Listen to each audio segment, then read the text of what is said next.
গেছেন। দুই সাহাবী তার ইতিহাসগুলো পেশ করলেন, সুলাইম গোত্রের লোকের ইতিহাসও বললেন, ঘটনা বললেন, সালাবার ঘটনা বললেন। আল্লাহর নবী আফসোস করে বললেন, সালাবা ধ্বংস হয়ে গেছে, সালাবা ধ্বংস হয়ে গেছে।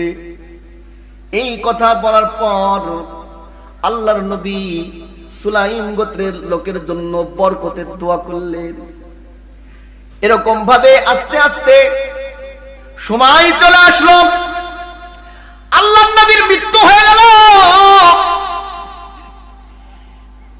আয়াত নাযিল হয়ে গেল, মান আহাদাল্লাহু লাইন আতানা মিন ফাদলিহি লানাসাদদাকান্না লানা ওয়া লানাকুনান্না মিনাস সালিহিন ফালাম্মা আতাহুম মিন ফাদলিহি বাখিলু বিহি ওয়া তাওয়াল্লাউ ওয়া হুম মুরিদুন فعاقبهم نفاقا في قلوبهم إلى يوم يلقونه بما أخلفوا الله بما كانوا وعدوه وبما كانوا يكذبون।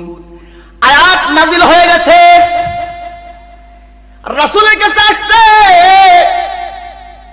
রাসূল বলেন, আয়াত নাযিল হইছে, সালাবা অনেক বুঝাইছি, তোমার কোনো বুঝে কাজ আসে নাই, এখন আর তোমার সম্পদের কোনো দাম নাই। সালাবা চলে গেছে, আল্লাহর নবীর মৃত্যু হয়ে গেছে। এরকম আস্তে আস্তে বিশাল ঘটনা, কোরআনের ঘটনা, সূরা তাওবা। আল্লাহর নবীর মৃত্যু হয়ে গেছে, খেলাফতের দায়িত্ব পাইছেন হযরত আবু বকর সিদ্দিক আকবর, খলিফাতুল মুসলিমিন। খলিফাতুল মুসলিমিনের জামানায় সালাবা আসছে। আবু বকর রে, তুমি আমাকে চেনো, আনসারীদের কাছে আমার মর্যাদা কেমন ছিল? ও আবু বকর, আমার মর্যাদা কোন পর্যায়ের ছিল? রাসূলের কাছে আমার মর্যাদা কেমন ছিল তা তুমি জানো।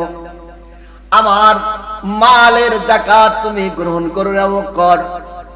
আবু বকর বলে, যেটা রাসূল গ্রহণ করি নাই ওইটা আমি আবু বকর গ্রহণ করতে পারবো না, তুমি আমার দরবার থেকে চলে যাও।